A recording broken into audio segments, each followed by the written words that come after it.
Tax planning आपका tax बचाता है। और टैक्स प्लानिंग की याद हमें 31 मार्च के बाद आता है, क्योंकि आपको और हमें पता है कि 31 जुलाई से पहले हमें आईटीआर रिटर्न भरना है, नहीं तो लग जाती है पेनल्टी और हो जाता है टैक्स प्लानिंग का टाइफस।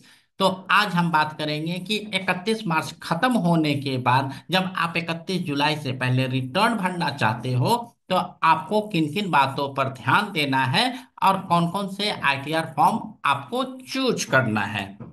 तो सबसे पहले इस वीडियो को स्टार्ट करने से पहले मैं आपके सामने कुछ मुद्दे रखना चाहता हूं कि इनकम टैक्स के हेड कितने होते हैं।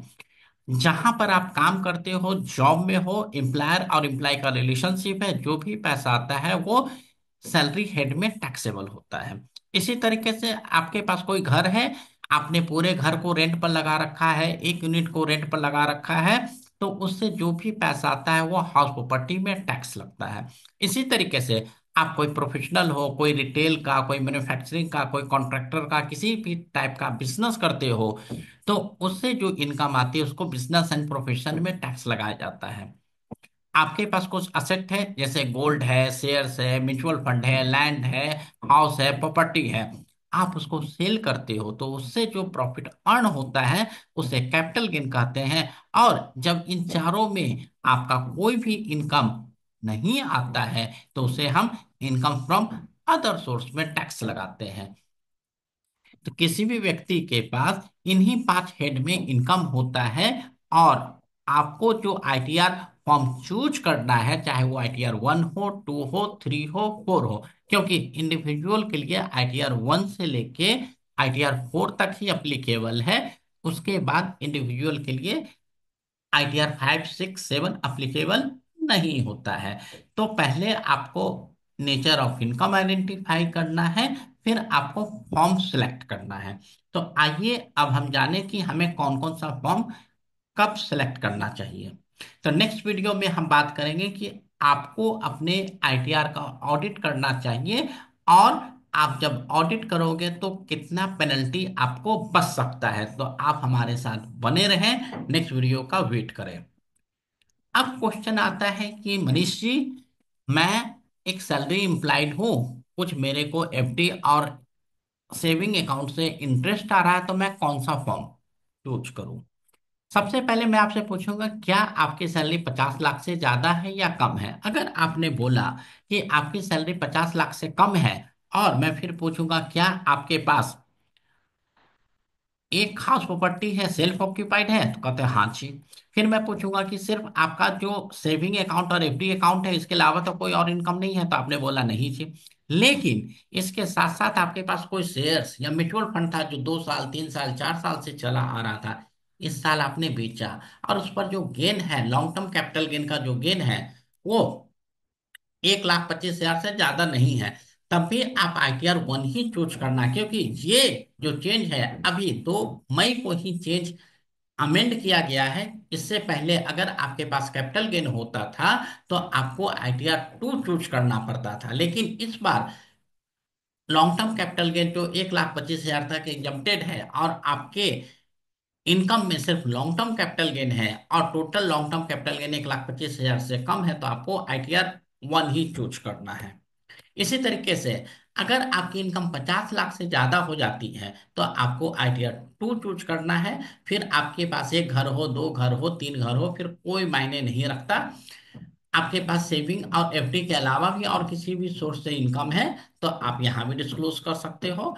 और लॉन्ग टर्म गेन हो, शॉर्ट टर्म गेन हो, इंट्राडे हो, आप किसी शेयर को खरीद के बेचते हो, गोल्ड बेचते हो, कुछ भी करते हो, तो आपको आईटीआर 2 ही फाइल करना है। अगर आपकी इनकम 50 लाख से कम है लेकिन आपको आईटीआर 2 भी भरना है, इसके पीछे क्या वजह हो सकती है। तो वजह यह है कि आपके पास घर भी एक है, सेल्फ ऑक्यूपाइड, आपके पास और कोई दूसरा इनकम भी नहीं है, सिर्फ बैंक इंटरेस्ट है। लेकिन आप किसी के साथ किसी प्राइवेट लिमिटेड कंपनी में या तो डायरेक्टर बने हो या शेयर होल्डर बने हो, तो आपको आईटीआर 2 ही फाइल करना पड़ेगा। आपके पास कोई दूसरा ऑप्शन नहीं है। इट मीन्स कि अगर आपकी सैलरी 50 लाख से कम है तो आपको ये देखना है क्या आप किसी कंपनी में डायरेक्टर या शेयर होल्डर तो नहीं है? अगर हाँ, तो आपको ITR 2 फाइल करना है, नहीं तो ITR 1 ही फाइल करना है। अगेन, सैलरी आपके 50 लाख से कम है तब भी आपको ITR 2 फाइल करना है। जहां पर आपके पास 2 या 3 घर है, रेंटल इनकम है, और भी इसके साथ कोई और भी चीज होती है। अब जो आता है, सैलरी 50 लाख से कम है, ITR 2 फिर किस केस में आएगा? यहां पर आपके पास बहुत सारे कैपिटल गेन है, तो वो सारे केस में आपका ITR 2 आएगा। तो आपको सिर्फ ये ध्यान रखना, ITR 1 कब होगा? जब आपकी इनकम 50 लाख से कम है, सेविंग अकाउंट है, और लॉन्ग टर्म है, उसके अलावा कोई भी ऐसा इवेंट होगा तो ITR 2 पर ही आपको जाना है। आपके पास सैलरी इनकम भी है, और आपके पास हाउस प्रॉपर्टी इनकम भी है, आपके पास सेविंग अकाउंट है, लेकिन जो सबसे इंपॉर्टेंट है, आप कोई बिजनेस या प्रोफेशन करते हो जो प्रिजम्पटिव बेसिस पर होता है। बिजनेस में बोला गया है कि आपका बिजनेस का टर्नओवर अगर 2 लाख तक है, तो आप उसको बैंक में सारे पैसे लेते हो तो 6% डिस्क्लोज कर दो।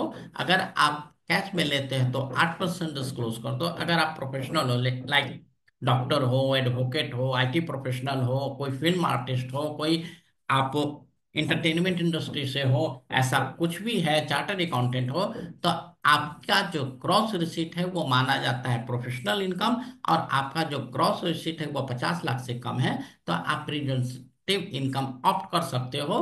और इस केस में आपको ITR 4 ही भरना है। और जिस तरीके से ITR 1 में चेंज किया गया था कि लॉन्ग टर्म कैपिटल गेन 1,25,000 का सिर्फ है, शॉर्ट टर्म नहीं है, कोई और नहीं है, तो आप ITR 4 फाइल कर सकते थे। पिछले साल तक आपको ITR 3 जाना पड़ता था लॉन्ग टर्म होने पर, अब इस साल से ITR 4 में भी कर दिया गया है। अब तो हमने ITR 1 पर बात कर लिया, 2 पर बात कर लिया, 4 तो कहोगे मनीष आपने तो 20 से 3 ही गायब कर दिया। तो 3 पर अब मैं आपको बता रहा हूँ। आपके पास सैलरी इनकम है, आपके पास हाउस प्रॉपर्टी इनकम है, आपके पास इंटरेस्ट इनकम है, आपके पास ऐसा कोई बिजनेस इनकम है जो CA से आप साइन कराते हो, या प्रिजम्पटिव इनकम में आप नहीं जाना चाहते, जैसे आप किसी इंश्योरेंस के एजेंट हो, म्यूचुअल फंड के एजेंट हो, आपके पास 2 करोड़ से ज्यादा का टर्नओवर है, या आपके पास 2 करोड़ से कम का टर्नओवर है, लेकिन आप उसको प्रिजम्पटिव में नहीं जाके CA से साइन कराना, तो ऐसे बहुत सारे सिनेरियो हैं जहां पर आपको ITR 3 फाइल करना है। और इसी के साथ साथ आपके पास कैपिटल गेन है, तो ऑब्वियस सी बात है आपको ITR 3 ही फाइल करना है। और आप कोई प्राइवेट लिमिटेड कंपनी चला रहे हो जहां पर आप खुद शेयर होल्डर हो या डायरेक्टर हो, तो ऐसा कोई भी कंडीशन होगा तो आपको ITR 4 उस पर जाना है जब आप किसी कंपनी में डायरेक्टर शेयर होल्डर नहीं है। और आपको प्रिजम्पटिव फाइल करना है तो ITR 4, नहीं तो 3। तो दोस्तों, आपको ये वीडियो कैसा लगा? अगर ये वीडियो इन्फॉर्मेटिव है तो आप दूसरों के साथ शेयर करें। और आपका कोई भी सवाल हो, कोई भी कमेंट हो, तो आप हमारे कमेंट बॉक्स में सवाल पूछें, व्हाट्सएप पर सवाल पूछें, ताकि मैं आपके सवालों का जवाब दे सकूं। जब तक दोस्तों, नमस्कार। और आप हमारे साथ बने रहें।